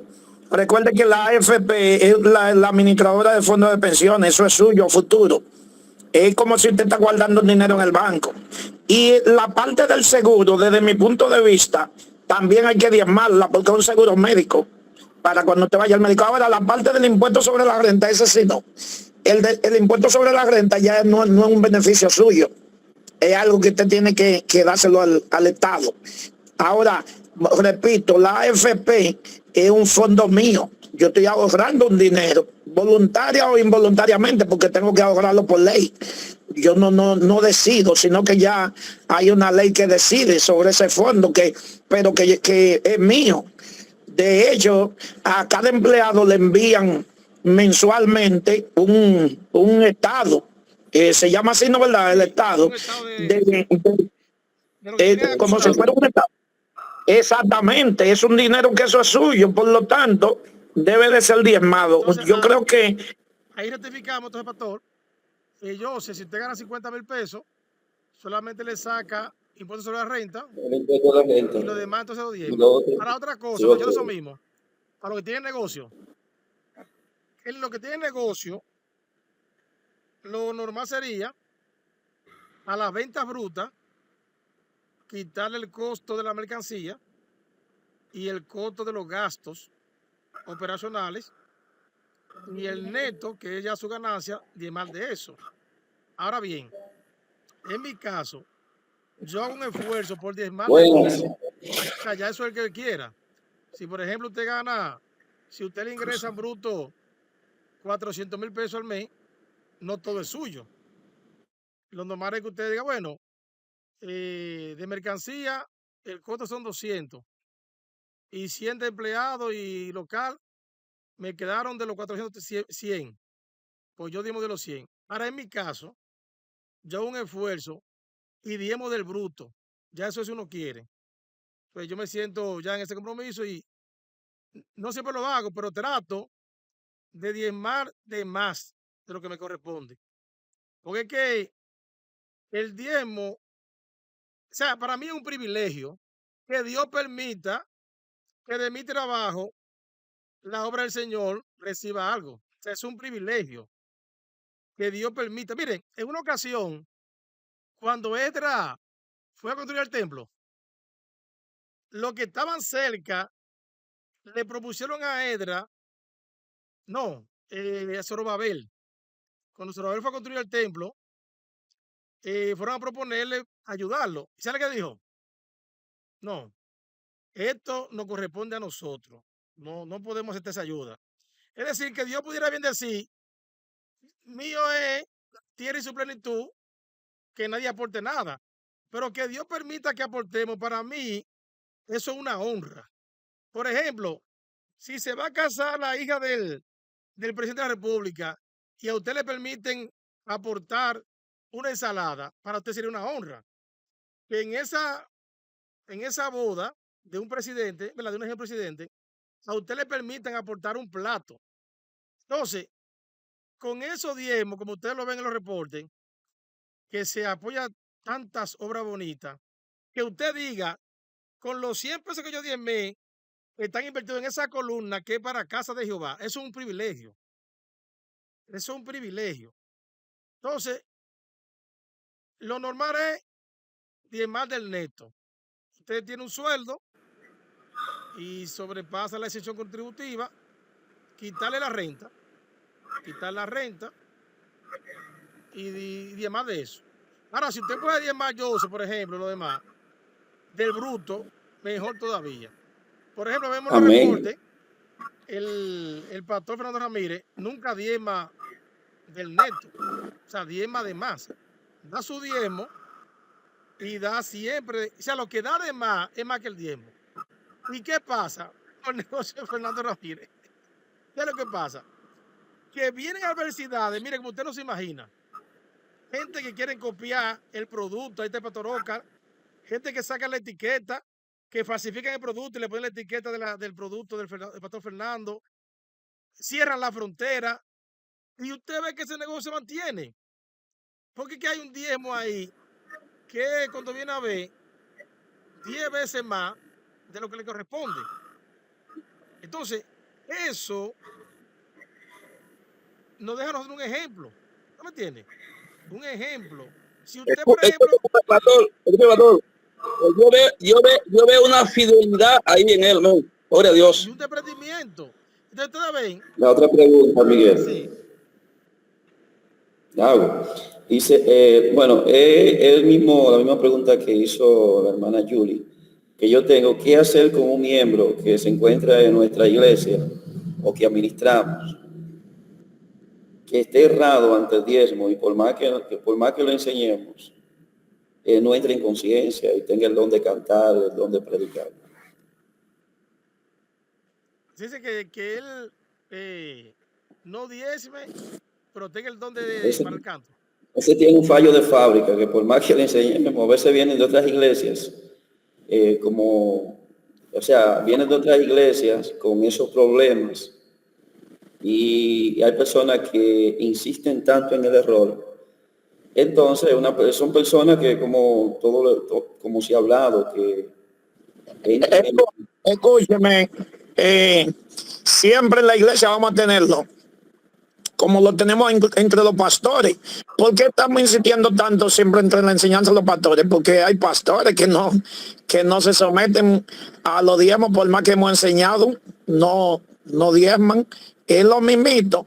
Imagínense si entre los pastores, hermano Joseph, tenemos esa batalla. Imagínense dentro de los miembros. ¿Te entiendes? Líderes que son pastores y de una u otra manera buscan la manera para justificarlo y lo justifican, aunque digan que estén de acuerdo, pero con los hechos dicen lo contrario. Entonces, esa es la misma situación. ¿Qué cosa? Si líderes y pastores no ofrendan y diezman, imagínense miembros. Entonces, ¿qué vamos a hacer con esa gente? ¿La vamos a fusilar? Tiene su oportunidad, ya te digo enseñanza. la otra pregunta, escúchame, ya concluyo con esto, porque... Sí, pero déjame concluir la respuesta. Bueno. Déjame concluir la respuesta. Realmente es indignante, de verdad. Yo sufro eso, yo lo sufro como usted no imagina. Yo no necesito diezmo, gracias a Dios nunca lo he necesitado. Los que me conocen saben que es así. Nunca, ni como pastor he vivido de diezmo, nunca. Y yo no necesito que nadie diezme, yo no necesito. Pero eso me indigna, terrible. Cuando yo con un pastor no diezma, eso me enferma.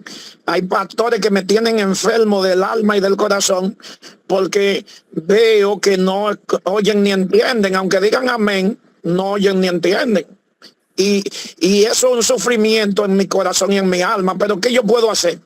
¿Qué podemos hacer? Seguir enseñándolo y al final de cuentas cada uno le va a dar cuenta a Dios de sus actos. Porque estamos desnudos y abiertos ante la presencia de aquel a quien tenemos que dar cuenta. Y eso mismo pasa dentro de la congregación. Dentro de la congregación hay gente que cantan, hay gente que adoran y lo seguimos dándole la oportunidad de que adoren, que glorifiquen y hasta que prediquen y todo. Porque al final de cuentas tienen la enseñanza y al final de cuentas van a tener que dar cuenta a Dios. Yo no siento a ningún hermano porque no diezme, no lo siento, pero eso soy yo que no lo voy a sentar en el banco.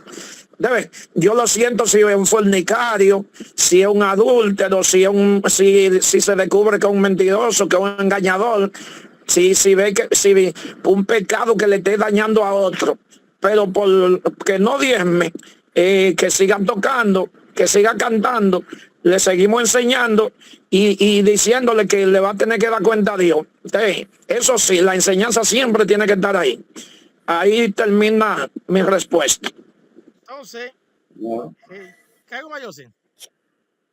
no, la otra pregunta iba en relación a eso. Yo creo que la contestó de que, por ejemplo, tenemos hermanos en la iglesia que por más que uno le hable de la hora puntual o de la hora, llegan una hora tarde, pero a veces están en el coro de la alabanza, predican, quizás van a hablar de la responsabilidad, y es algo chocante, algo muy contradictorio. Entonces, son luchas que estamos lidiando en las congregaciones, pero como dice el pastor, cada quien le va a dar cuenta a Dios, porque si nos llevamos de eso, pues va a estar mucha gente en disciplina. Tome en cuenta esto, lo que está en la mano levantada. Escúcheme, por favor. Pastor Junior Bautista. Pastora Arelis. Pastor Jason Charlie. Y Pastor Ernesto Rosario. Junior Bautista, Pastor Arelis, Jason Charlie y Ernesto Rosario. Y el Pastor Oscar. Después de Ernesto, Pastor Oscar. Adelante, Pastor Junior. ¿Tiene el micrófono? Buenas, Dios bendiga a todos. Okay. ¿Me escuchan ahora? Sí, señor. Amén. Denme un momentito, que pasa que estoy aquí en el área de trabajo. Amén. Entonces, ¡Santo! ¡Pero qué fuego! sí, Dios bendiga. Estamos acá totalmente de acuerdo. Yo recuerdo que tuve una experiencia con el Señor cuando tenía como 10 años. Y no me congregaba en la iglesia del movimiento, no. Sino que recuerdo que en esa iglesia no hubiesen dado, o no, yo no hubiera escuchado un tema de un estudio sobre el diezmo. Pero recuerdo que tuve una experiencia con el Señor donde en un sueño de que yo llamo al tesorero de la iglesia, no fue al pastor, y de que me saqué 50 pesos de los bolsillos. Y le dije en el sueño, tenía yo como 10 años, anóteme en el cuaderno, que eso es un diezmo, y eran 50 pesos. Estoy hablando ya hace 16 años atrás de eso, y de verdad que desde ese momento hemos aprendido a diezmarle al Señor. Me ha pasado algunas situaciones que no he reportado, hay meses que no he reportado los diezmos al movimiento, y no es porque le seamos infiel a Dios. Hemos estado acá sumergidos en esta obra como pastor joven, sin esposa, hemos asumido este riesgo, gloria al Señor, de asumir el llamado a temprana edad, gloria al Señor. Y a veces me ha pasado situación que no he podido reportarlo, sino que se me han presentado situaciones con la misma obra, la misma iglesia, que he tenido que tomar más del 80% de lo que he ganado para invertirlo en la obra de Dios, cosa que está incorrecto, meditando, porque aunque sea para la misma obra, he entendido que hay que reportarlo allá y al movimiento como institución eclesiástica, que debemos cumplirlo. Y de verdad no es porque hemos sido infieles, sino es porque hemos aprendido el desprendimiento hacia Dios, que hay beneficio cuando alguien le es fiel a Dios. Y como obra pequeña que hemos iniciado, Dios nos ha bendecido con los instrumentos, bocina. Tenemos un equipo que no es de play, pero funciona excelentemente bien en la iglesia. Dios nos ha suplido para comprar la batería, Dios nos ha suplido para comprar el piano, Dios nos ha suplido para tambora, Dios nos ha suplido para guira, Dios nos ha suplido para la silla. Aun cuando tenemos esos eventos masivos acá en las matas de Farfán, a veces cuando no tenemos la suficiente recursos para costear la actividad, vemos la mano de Dios obrando. Pastor, me llaman pastores, ¿qué es lo que necesita?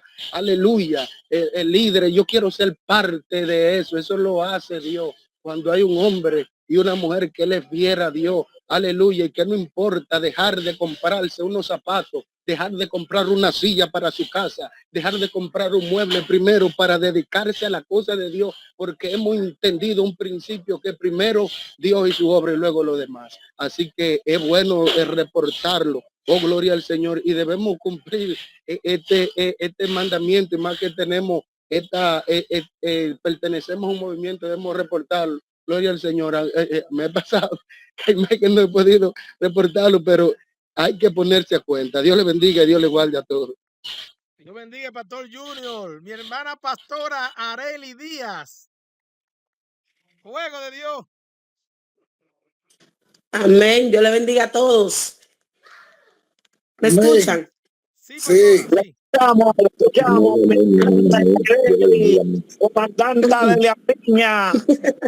Amén, pastor. Bueno, yo quiero, lo que voy a decir es, haber escuchado todas estas opiniones,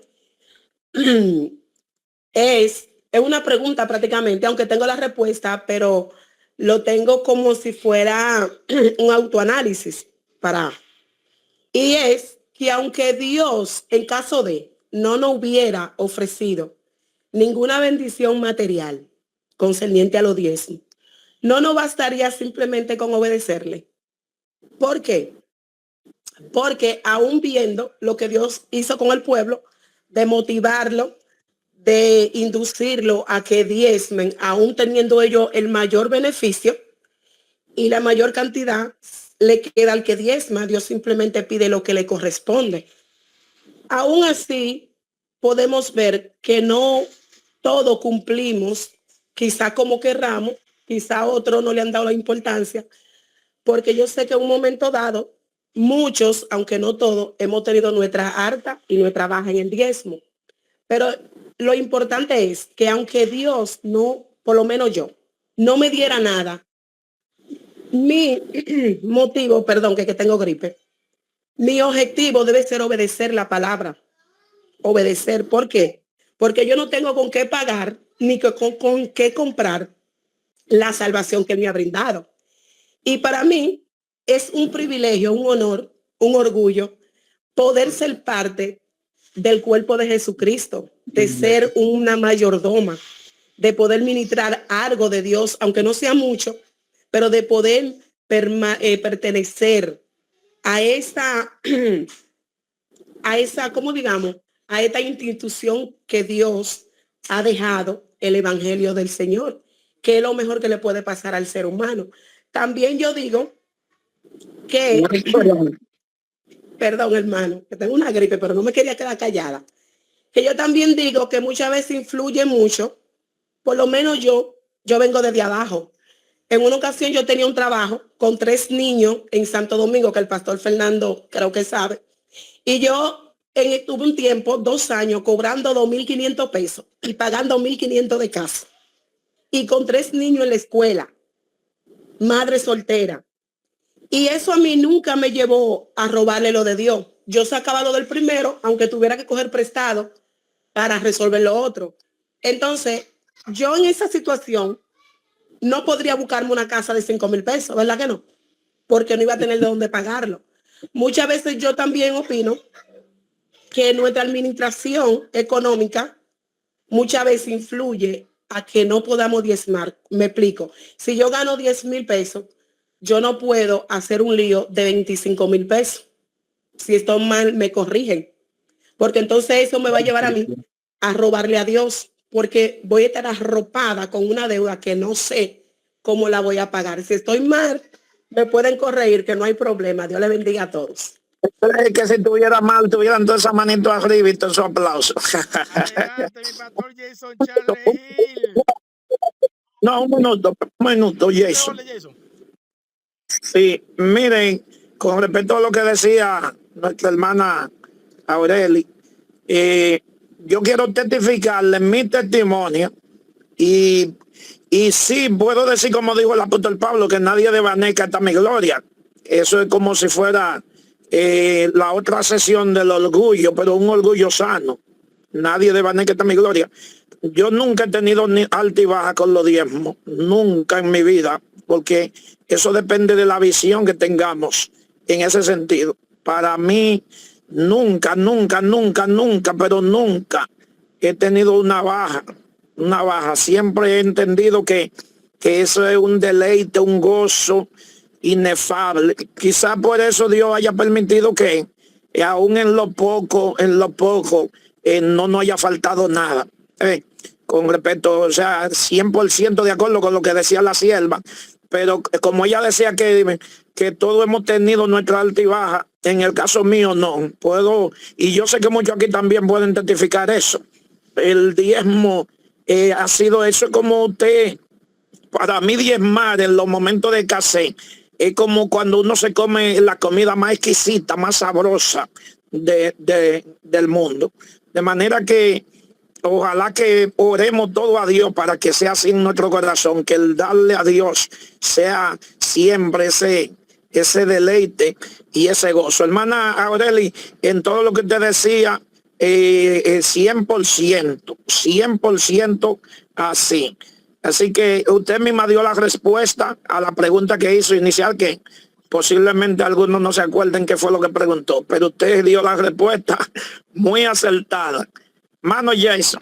Pastor Jason Charles Hill, después Pastor Ernesto y después Pastor Oscar. Dios bendiga a todos mis amados hermanos, amén. Dios le bendiga. Lamentablemente Jason y todo, nada más nos quedan 5 minutos de la reunión, así que ya ustedes saben lo que hay. Dios le bendiga a todos. Yo voy a dar mi participación para más luego. Lo único que voy a dar una pregunta abierta para la próxima sesión. Quiero saber si entre nosotros, el pastor lo dijo ahorita, pero yo de verdad que me cuesta creer, de verdad, ¿no?, que entre nosotros, Movimiento Misionero Esperando a Cristo, hayan pastores que tengan batalla con el diezmo. O sea, yo de verdad tengo la pregunta porque me cuesta creer y entender que entre nosotros, lo que hemos sido formados por el apóstol, lo que pertenecemos al movimiento, lo que recibimos la doctrina y la enseñanza mes por mes, que a esta altura de juego tengamos batalla para entender el privilegio de diezmar. Es una pregunta que, ¿verdad? Luego entonces ya participaré en otra ocasión. Puede dar la oportunidad a quien le corresponda. Adelante, Pastor Ernesto Rosario y luego Pastor Oscar. Perdone, amado coordinador. Prefiero que el hermano Oscar, que tenía la mano levantada también desde hace tiempo, tome la parte, y si algo queda para mí, pues lo agotamos. Adelante, Dios me le bendiga. Muy bien. Amén. Dios le bendiga a todos. Dios le bendiga. Mi aportación es sobre lo que decía nuestro hermano Pastor Alberto Pichardo, de esos miembros que tenemos dentro de la iglesia. Gracias a Dios a mí no me ha tocado, que no creen en el diezmo. Yo entiendo que aunque prediquen, que canten y que sigan como una persona activa dentro de la iglesia, pero sí hay que mantener nosotros como líderes una observación y no dejar de caer la enseñanza del diezmo dentro de la iglesia. Por tal razón, o sea, sentirnos intimidado de que hay una persona que no está de acuerdo, y porque la persona no está de acuerdo me siento intimidado o intimidada de dar lo que es la enseñanza del diezmo. No, es al contrario. Es cuando más debemos, no de una forma personal, porque el líder no puede llevar la enseñanza a una forma personal, porque ya entonces eso no es liderazgo, sino imposición. Y sino llevarlo de una forma en general dentro de la iglesia, lo que es la enseñanza del diezmo.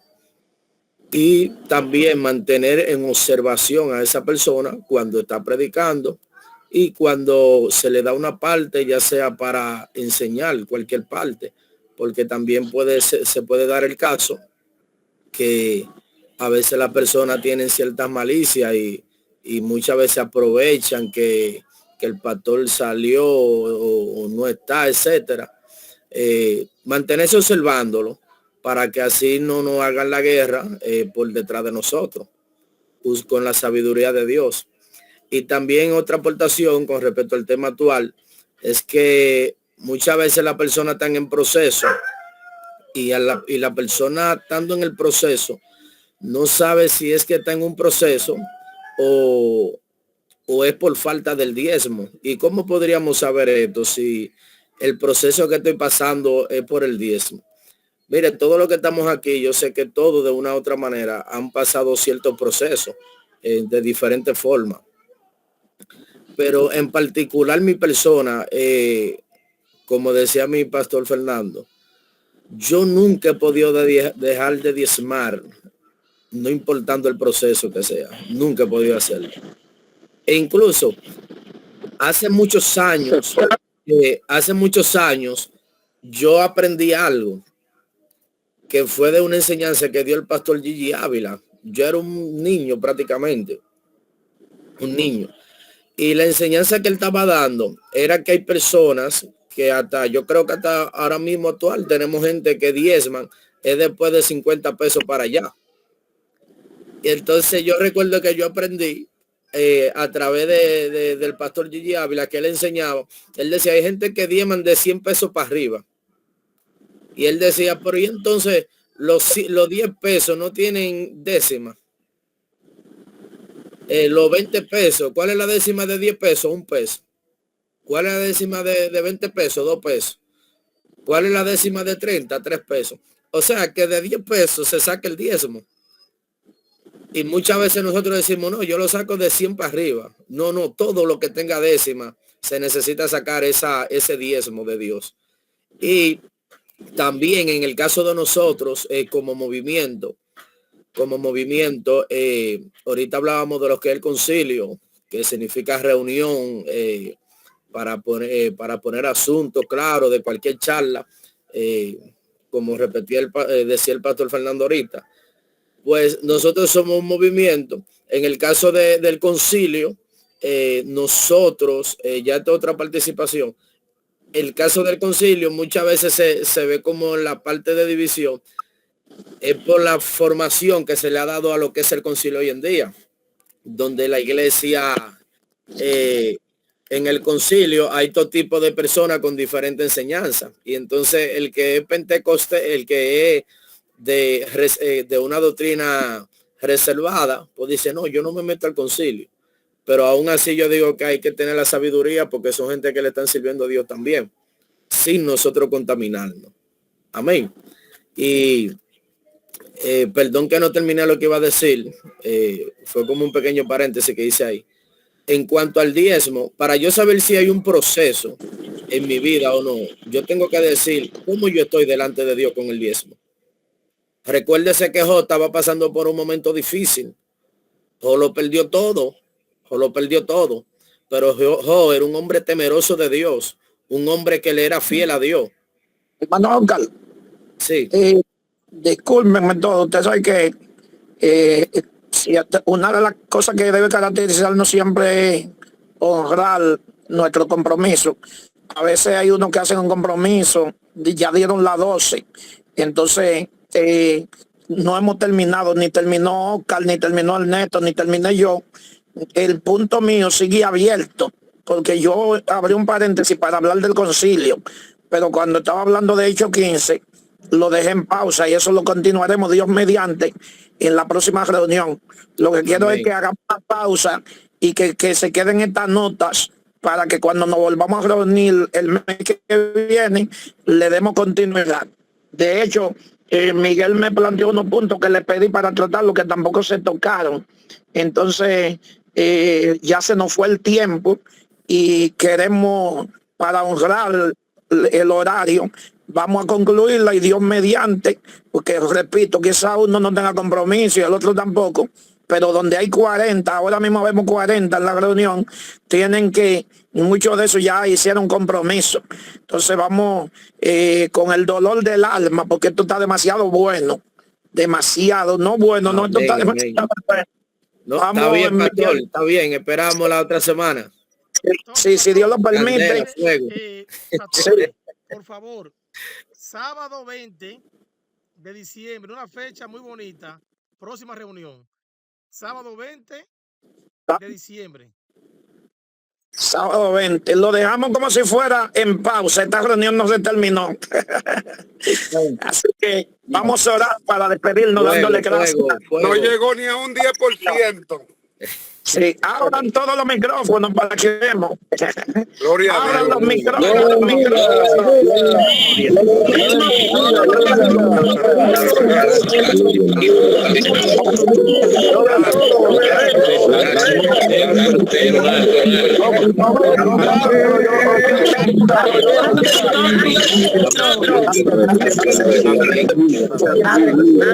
Padre, gracias. Padre, gracias. Gracias, Dios. Gracias.